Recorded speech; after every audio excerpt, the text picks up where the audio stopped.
আগামীকাল বিকেলে নবান্ন থেকে আমি এবং সংশ্লিষ্ট দপ্তরের মাননীয় মন্ত্রী সিএস এফএস এবং অন্য আধিকারিকদের উপস্থিতিতে অগ্নিমিত্রা পাল এবং আমি একটি ফর্ম পাবলিশ করব, যেই ফর্ম অন্নপূর্ণা যোজনায় ফিল আপ করতে হবে এবং আমরা কালকেই বিস্তারিত বলবো। কারণ এনরোলমেন্ট যখন যত তাড়াতাড়ি করবেন তত বেনিফিট আমরা দিতে পারবো। আমাদের অন্নপূর্ণা যোজনার প্রক্রিয়াটা শুরু হয়ে যাবে কাল থেকে। যেমন যেমন ফর্ম ফিল আপ হবে তেমন তেমন ৩,০০০ টাকা ট্রান্সফারও শুরু হয়ে যাবে।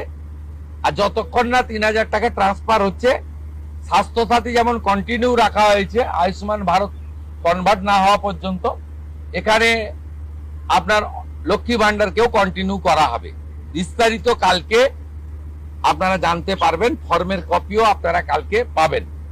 অফলাইন অনলাইন অবশ্যই থাকবে, শুধু পাবলিকের উপরে ছেড়ে দেওয়া হবে না, বিধায়করা নিজ উদ্যোগে ফর্ম ফিল আপ করাবেন এবং সরকারও বিডিওদের নেতৃত্বে প্রত্যেক বাড়িতে বাড়িতে ফর্ম ফিল আপের জন্য সহযোগিতা করার জন্য লোক পাবেন। এবং মাথায় রাখতে হবে, ভারতীয়রাই কেবলমাত্র এই সুযোগ পাবেন, অভারতীয়রা এই সুযোগ পাবেন না।